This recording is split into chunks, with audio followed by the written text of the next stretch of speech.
નમસ્કાર વિદ્યાર્થી મિત્રો, શુભમ સ્કૂલ દ્વારા અપાતા ઓનલાઈન એજ્યુકેશનમાં ફરીથી એક વખત આપનું હાર્દિક સ્વાગત છે. વિદ્યાર્થી મિત્રો, લાસ્ટ લેક્ચરની અંદર આપણે નવું ચેપ્ટર શરૂ કર્યું છે બેરોજગારી, અને એની અંદર પ્રસ્તાવના અને બેરોજગારી પહેલો પ્રશ્ન છે જેના આપણે અર્થ માત્ર ખાલી જોયા છે. 3 અર્થ આપણે ભણ્યા હતા. પહેલો અર્થ હતો પીગુના મતે કે જે વ્યક્તિ કામ કરવાની ઈચ્છા ધરાવતો હોય અને કામ કરવા માટે અસમર્થ રહે અથવા તો કામ ન મેળવી શકે તો એને બેરોજગાર કહેવાય છે.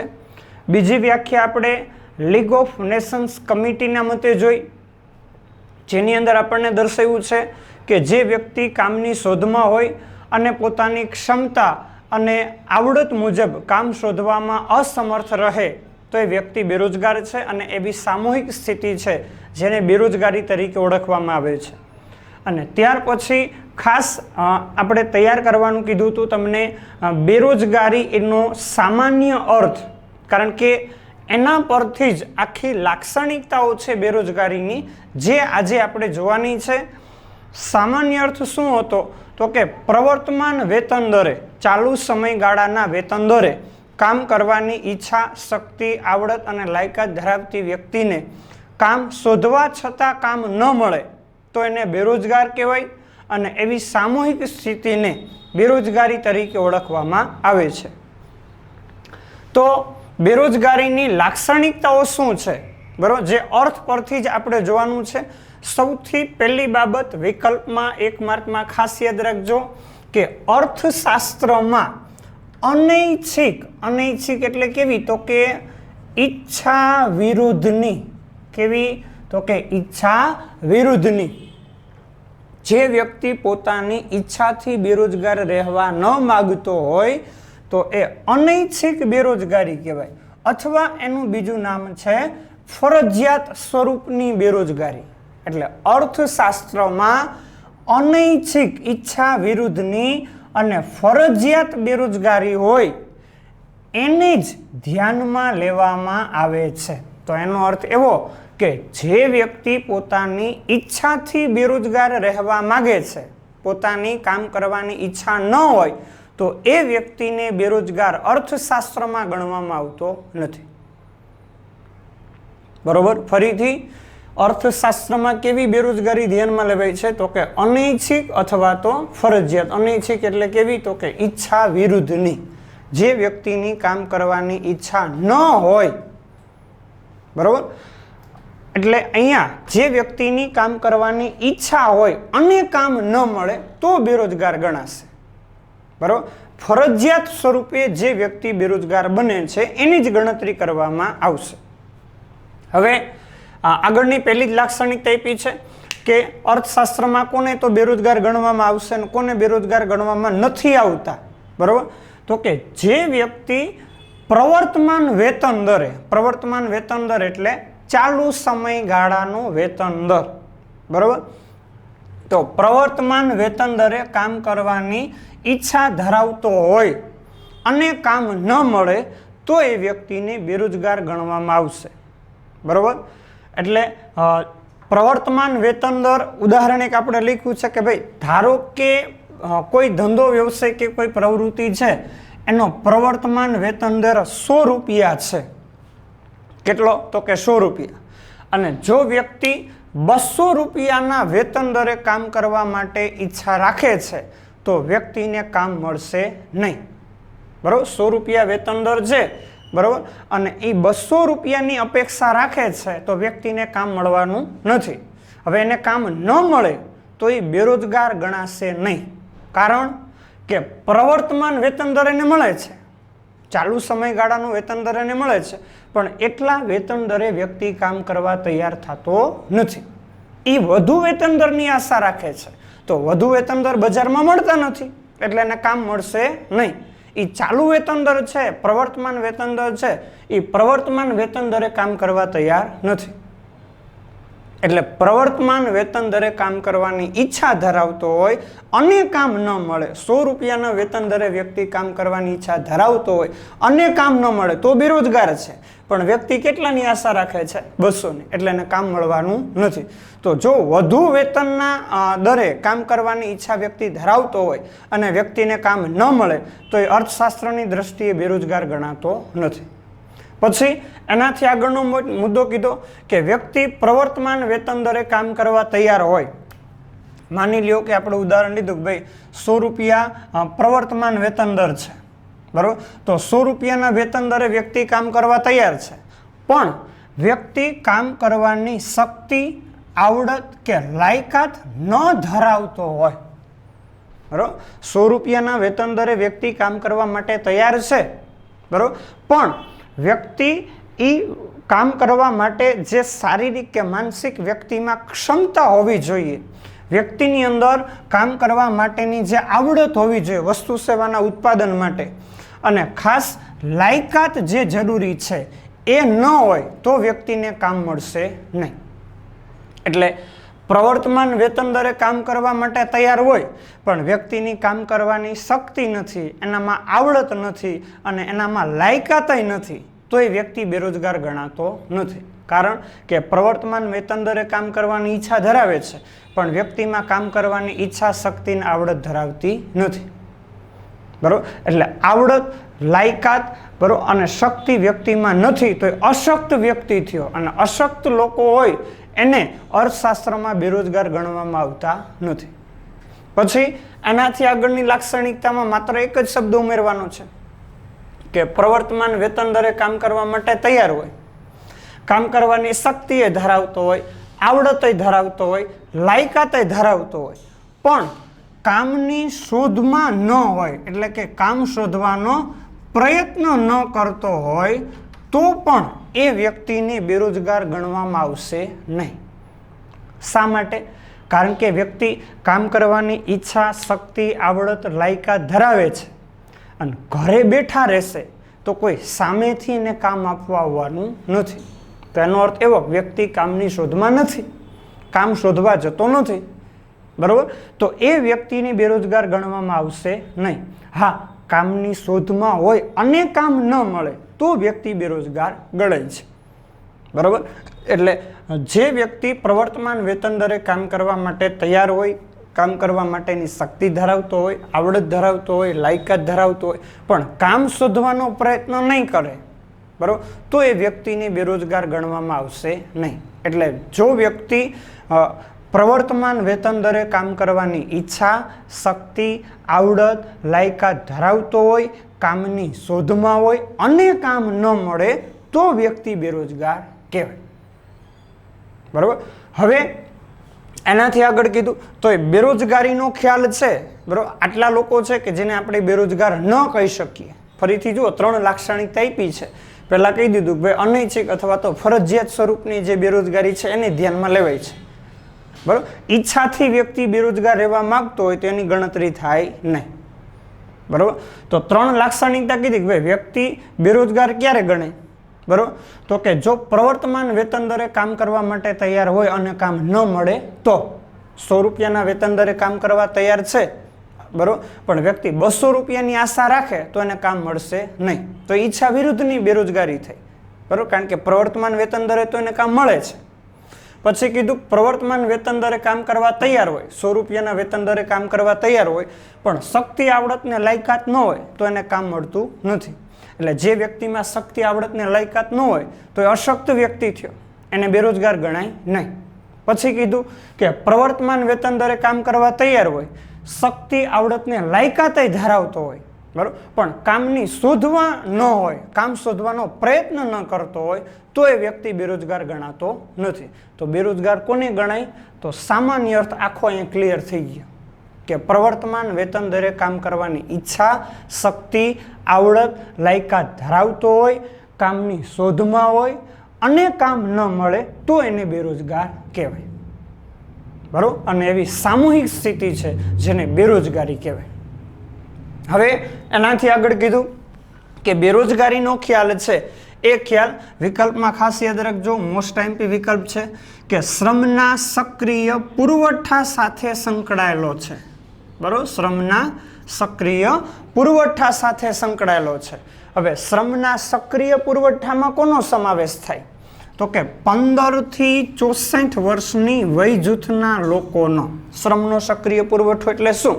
તો કે જે વ્યક્તિ કામ કરવા માટે સક્ષમ છે, દેશની કુલ જનસંખ્યામાંથી જેટલા લોકો કામ કરવા માટે સક્ષમ છે, એટલે કે પ્રવર્તમાન વેતન દરે કામ કરવાની ઈચ્છા, શક્તિ, આવડત, લાયકાત ધરાવે છે, બરોબર, તો એ બધાનો શ્રમના સક્રિય પુરવઠામાં સમાવેશ થાય, બરોબર. જેનું વય જૂથ આપ્યું છે 15 થી 64 વર્ષની વય જૂથના લોકો છે કે જેનો સમાવેશ થાય છે શ્રમના સક્રિય પુરવઠામાં, બરોબર. તો એનો અર્થ એવો કે એ સિવાયના લોકો હોય, એટલે કે 15 વર્ષથી ઓછી ઉંમરના બાળકો હોય, 64 વર્ષ કે તેથી વધુ ઉંમરના વૃદ્ધો હોય, પછી અશક્ત લોકો હોય કે જે કામ કરવાની શક્તિ, શારીરિક માનસિક ક્ષમતા ન ધરાવતા હોય, જેને આપણે અશક્ત લોકો કહી છે.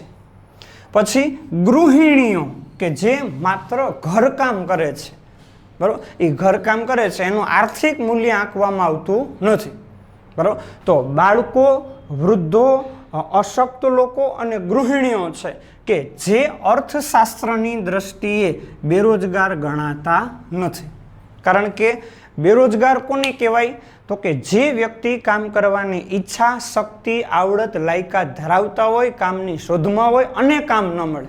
તો બાળકો છે, બરોબર, એ કામ કરવા માટે સક્ષમ બનતા નથી, વૃદ્ધો છે એ પણ સક્ષમ બનતા નથી, અશક્ત લોકો, બરોબર, કે જે શારીરિક માનસિક રીતે નબળા હોય, બરોબર, અને ગૃહિણીઓ છે કે જે કામ કરે છે પણ માત્ર ઘરકામ કરે છે, એનું આર્થિક મૂલ્ય આંકવામાં આવતું નથી, બરોબર. તો આ બધા લોકો છે જેને અર્થશાસ્ત્રની અંદર બેરોજગાર ગણવામાં આવશે નહીં, બરોબર. બેરોજગાર માત્ર એને જ ગણવામાં આવશે કે જે વ્યક્તિ પ્રવર્તમાન વેતન દરે, ચાલુ સમયગાળાના વેતન દરે કામ કરવાની ઈચ્છા, શક્તિ, આવડત, લાયકાત ધરાવતા હોય, કામની શોધમાં હોય અને કામ ન મળે તો જ એને બેરોજગાર ગણવામાં આવશે.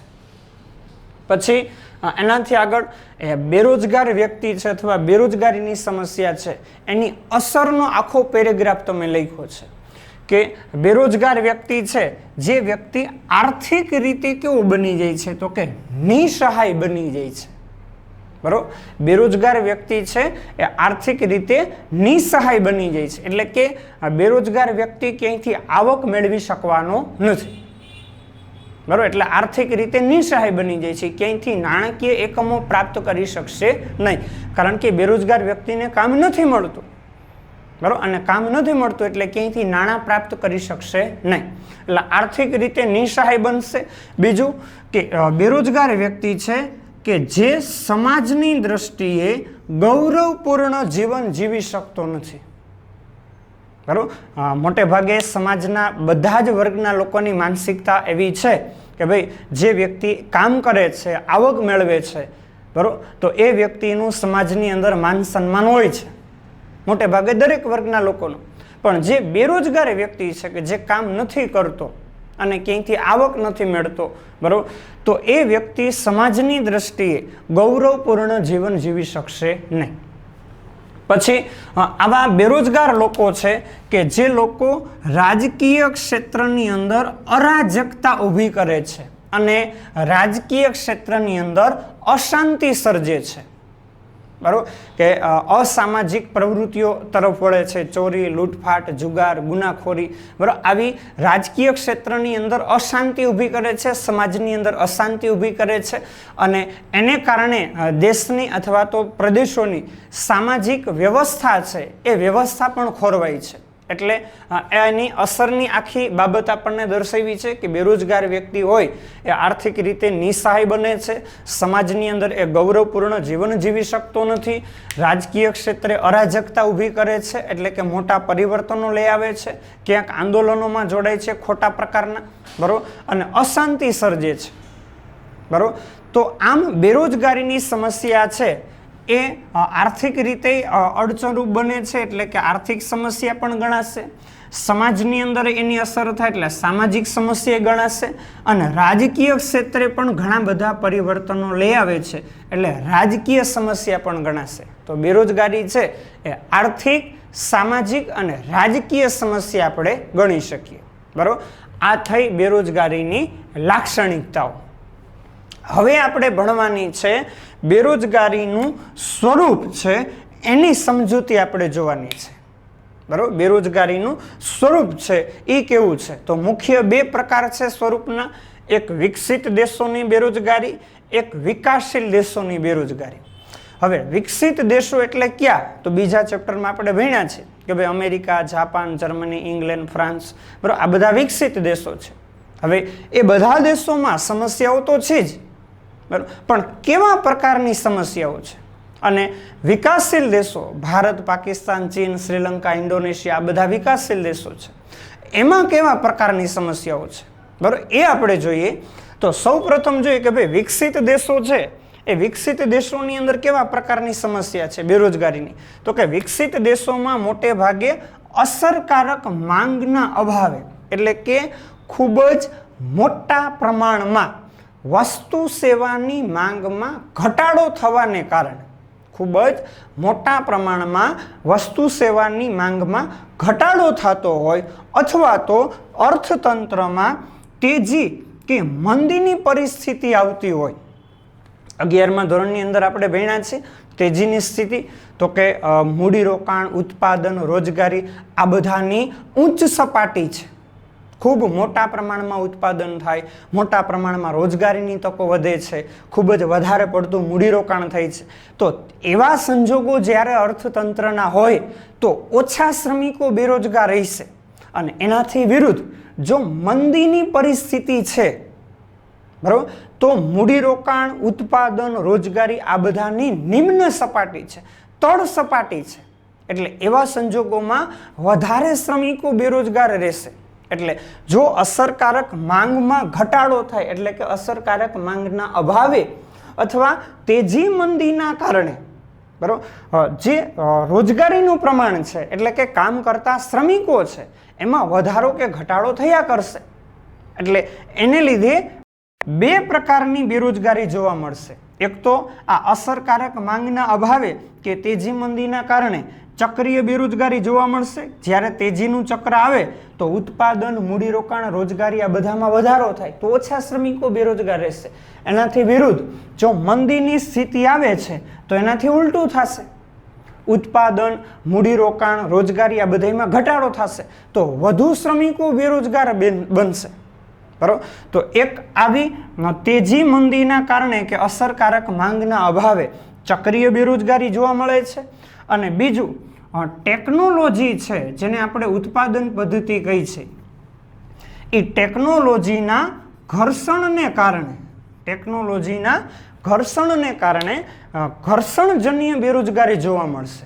કે જે જૂની ટેકનોલોજી હોય, વસ્તુ સેવાના ઉત્પાદન કાર્યની અંદર જે ટેકનોલોજીનો ઉપયોગ થાય છે એમાં જૂની ટેકનોલોજી હોય એના સ્થાને નવી ટેકનોલોજી આવે, બરાબર, તો એને લીધે શ્રમિકો છે એ છૂટા થશે.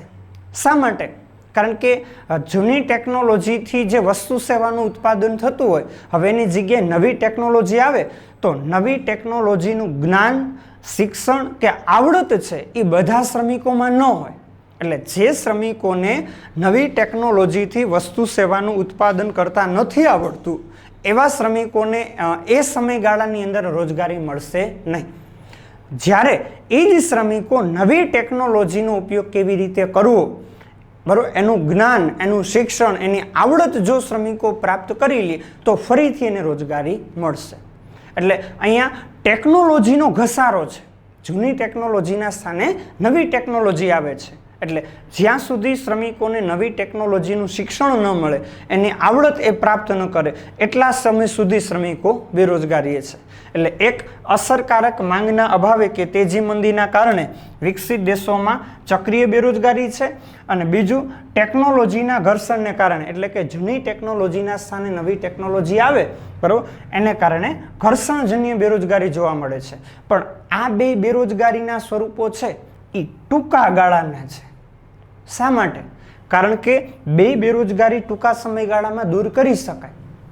ધારો કે ચક્રીય બેરોજગારી છે, એને દૂર કરવા માટે શું કરવું પડશે?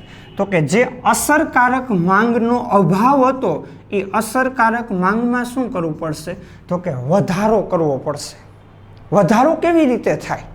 તો કે વસ્તુના સ્વરૂપમાં ફેરફાર કરવામાં આવે, વસ્તુના પેકિંગ આકર્ષક બનાવવામાં આવે, એની કિંમતોમાં ફેરફાર કરવામાં આવે, જેથી ગ્રાહકો વસ્તુ તરફ આકર્ષાય, એની પસંદગી કરે, એટલે વસ્તુની માંગ વધશે. માંગ વધી તો ઉત્પાદનમાં વધારો થાય, ઉત્પાદન વધારવા માટે વધુ શ્રમિકોની જરૂર પડશે, એટલે રોજગારીમાં વધારો થાય. તો ચક્રીય બેરોજગારી છે એ દૂર કરી શકાશે. બરાબર. એવી જ રીતે ઘર્ષણજન્ય બેરોજગારી, કે ભાઈ જૂની ટેકનોલોજીથી જે શ્રમિકો કામ કરતા હતા એને હવે નવી ટેકનોલોજી આવે છે તો નવી ટેકનોલોજીનું એને જ્ઞાન આપવામાં આવે, એને કૌશલ્ય વિકસાવવામાં આવે, એને શિક્ષણ આપવામાં આવે, તો ફરીથી એ શ્રમિકો છે એ નવી ટેકનોલોજીનો ઉપયોગ કેવી રીતે થાય એ શીખી લેશે, એટલે ફરીથી એને રોજગારી મળશે. તો આમ વિકસિત દેશોની બેરોજગારી છે એ ટૂંકા સમયગાળામાં દૂર કરી શકાય છે. એટલે વિકસિત દેશોની બેરોજગારીનું સ્વરૂપ છે એ કેવું છે? તો કે ટૂંકા ગાળાનું સ્વરૂપ છે. ક્લિયર? હવે વિકાસશીલ દેશોની બેરોજગારીનું સ્વરૂપ, જેની અંદર આપણા દેશનો પણ સમાવેશ થાય છે, ભારતનો પણ સમાવેશ થાય છે. હવે વિકાસશીલ દેશો છે કે જેની અંદર મોટે ભાગે લાસ્ટ લેક્ચરની અંદર આપણે વાત કરી હતી કે એક વસ્તી વૃદ્ધિનો દર ઊંચો છે. બેરોજગારી માટેનું મુખ્ય કારણ કોઈ ભારતમાં જવાબદાર હોય તો એ વસ્તીમાં થતો વધારો છે. સવારે આપણે વાત કરી હતી કે 1.64% વસ્તી વૃદ્ધિ દર છે, તો એ 1.64% વસ્તી વૃદ્ધિ દર હોય એટલે લગભગ ભારતમાં પ્રતિ વર્ષે 2011ના આંક મુજબ 170 લાખનો ભારતની કુલ જનસંખ્યામાં વધારો થાય છે. બરાબર. તો વસ્તી વૃદ્ધિનો દર ઊંચો છે. બરાબર. જન્મદર અને મૃત્યુદર વચ્ચેનો તફાવત છે એ વધારે છે. જન્મદરનું પ્રમાણ ઊંચું છે, બરાબર, અને મૃત્યુદરનું પ્રમાણ નીચું છે. તો વસ્તી વૃદ્ધિનો ઊંચો દર છે એને કારણે શ્રમના પુરવઠામાં સતત વધારો થતો રહે છે. શ્રમિકોની સંખ્યા છે એ સતત વધતી જાય છે. જ્યારે બીજી બાજુ અર્થતંત્રમાં માળખાગત ખામીઓને કારણે, હવે માળખું છે જે બીજા ચેપ્ટરની અંદર આપણે ભણ્યા હતા, જેના બે ભાગ છે, આર્થિક અને સામાજિક. બરાબર. આજે જોઈએ છીએ કે ભાઈ બધા પ્રદેશોની અંદર, દેશના દરેક પ્રદેશોમાં આર્થિક અને સામાજિક બંને પ્રકારની સુવિધાઓ છે, આંતરમાળખાકીય સુવિધાઓ છે એ પૂરતા પ્રમાણમાં ઉપલબ્ધ નથી. વાહન વ્યવહાર, સંદેશા વ્યવહાર, વીજળી, બેન્કિંગ, વીમો, સિંચાઈ, આ બધી માળખાગત સુવિધાઓ છે જે દેશમાં હજી અલ્પ પ્રમાણમાં છે, બધા પ્રદેશોમાં એક સરખા પ્રમાણમાં ઉપલબ્ધ નથી. એટલે માળખાગત ખામીઓ હોય તો દરેક પ્રદેશોમાં જે આર્થિક પ્રવૃત્તિઓનો વિકાસ વિસ્તાર થવો જોઈએ એ વિકાસ વિસ્તાર થઈ શકશે નહીં. એટલે આર્થિક પ્રવૃત્તિઓનું કાર્યક્ષેત્ર પ્રમાણમાં મર્યાદિત રહેશે, જેને કારણે રોજગારીમાં ધીમા દરે વધારો થશે. બરાબર. વિકાસની પ્રક્રિયા આગળ વધે છે, બરાબર, પણ એમાં જે રોજગારીની તકો, જેટલા શ્રમિકો વધે છે, શ્રમના પુરવઠામાં જેટલો વધારો થાય છે એટલા પ્રમાણમાં રોજગારીની તકો વધી શકતી નથી, જેને કારણે બેરોજગારી છે કે જેના પ્રમાણમાં ખૂબ જ વધારો થતો જાય છે. બરાબર. અને એ કેવા સ્વરૂપોની બેરોજગારી ભારતમાં જોવા મળે છે? તો કે મોસમી બેરોજગારી જોવા મળે છે, ખેતી ક્ષેત્રમાં ખાસ પ્રચ્છન્ન બેરોજગારી જોવા મળે, કારણ કે સિંચાઈની સુવિધાઓ છે નહીં. બરાબર. ત્યાર પછી અર્ધ બેરોજગારી જોવા મળે છે શહેરી વિસ્તારોની અંદર. ક્યાંક સંપૂર્ણ બેરોજગારી જોવા મળે છે કે મોટે ભાગે દિવસ દરમિયાન, બરાબર, અથવા તો બિલકુલ શ્રમિકોને કામ જ મળી શકતું નથી.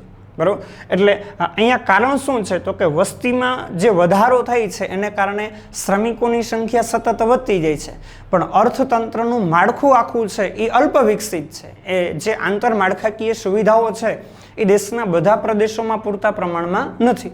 તો એને કારણે રોજગારીની તકોમાં ધીમા દરે વધારો થાય અને શ્રમનો પુરવઠો છે એમાં ઝડપથી વધારો થાય છે.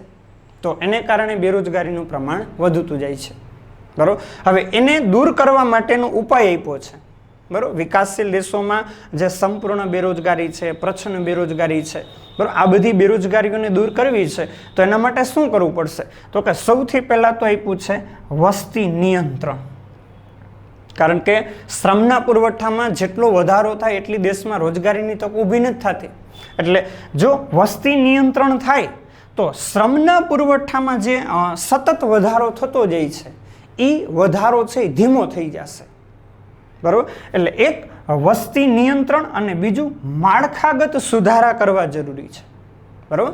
દેશનું આર્થિક અને સામાજિક આંતરમાળખું છે એમાં આવતી દરેક સેવાઓ છે કે ભાઈ પરિવહનની સુવિધાઓ વધારવામાં આવે ગ્રામીણ વિસ્તારો સુધી, સંદેશા વ્યવહારની સુવિધાઓ માહિતીના આદાન પ્રદાન માટે જરૂરી છે, વીજળીની સુવિધા જે ખેતી ક્ષેત્રમાં ઉદ્યોગ ક્ષેત્રમાં ટેકનોલોજી કે સાધનોનો ઉપયોગ કરવા માટે જરૂરી છે, બેન્કિંગ વ્યવસ્થા બેન્કિંગ સિસ્ટમો બરાબર કે જે મૂડીરોકાણ કરવા માટે જરૂરી છે તો એનું કાર્યક્ષેત્ર વધારવામાં આવે, વીમાની સુવિધાઓ, સિંચાઈની સુવિધાઓ બરાબર. સિંચાઈની સુવિધા છે તો એ ખેતી ક્ષેત્ર માટે ખાસ જરૂરી છે અને ભારત તો કૃષિ પ્રધાન દેશ છે. મોટાભાગના શ્રમિકો ખેતીના વ્યવસાય સાથે જોડાયેલા છે તો એમાં મોસમી બેરોજગારી દૂર કરી શકાય છે સિંચાઈની સુવિધાઓને કારણે. તો એ બધી માળખાગત સુવિધાઓ છે એનો વિકાસ વિસ્તાર થાય તો એને કારણે રોજગારીની તકોમાં વધારો લાવી શકાશે, નવા એકમો સ્થાપી શકાશે અને જે સ્થપાયેલા એકમો છે એમાં વધુ દિવસો સુધીની શ્રમિકોને રોજગારી આપી શકાશે. બરાબર. એટલે એક વસ્તી નિયંત્રણ થશે તો શ્રમનો પુરવઠો છે એમાં ઘટાડો કરી શકાશે અને માળખાગત સુધારા થાય તો નવી રોજગારીની તકો ઊભી કરી શકાશે. તો વિકાસશીલ દેશો છે કે જે દેશોની અંદર જોવા મળતી બેરોજગારી હોય એ પ્રચ્છન્ન બેરોજગારી હોય, મોસમી બેરોજગારી હોય, સંપૂર્ણ બેરોજગારી હોય, આ બધી બેરોજગારી છે દૂર કરી શકાય. પણ વસ્તી નિયંત્રણ કરવું અને માળખાગત સુધારા કરવા એ ટૂંકા સમયગાળામાં શક્ય ન બને. આપણે જોઈએ છીએ કે ભાઈ વર્ષ 1951થી ભારતે વિકાસની શરૂઆત કરી છે અને ત્યારથી વસ્તીને નિયંત્રિત કરવા માટેના પ્રયત્નો ચાલે છે અને માળખાને સુધારવા માટેના પ્રયત્નો ચાલે છે. પણ હજી એ સંપૂર્ણ એમાં અપેક્ષા મુજબના પરિવર્તનો આવી શક્યા નથી. એટલે એના માટે હજુ લાંબા સમયગાળાની જરૂર છે. ત્યારે વસ્તી નિયંત્રણ થશે અને દેશનું માળખું છે એ વધારે સમૃદ્ધ બનશે. એટલે વિકાસશીલ દેશો છે જે દેશોની બેરોજગારીનું સ્વરૂપ છે લાંબા ગાળાનું છે. બરાબર. તો અહીંયા પહેલો પ્રશ્ન આપણે પૂર્ણ થાય. બેરોજગારી એટલે શું, ભારતમાં જોવા મળતી બેરોજગારીની લાક્ષણિકતાઓ આપણે જોઈ.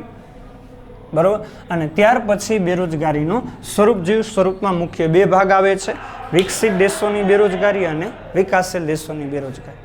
બરાબર. અહીંયા સુધી રાખીએ. નેક્સ્ટ લેક્ચરની અંદર બીજો પ્રશ્ન આપણે જોશું. જય શ્રી કૃષ્ણ.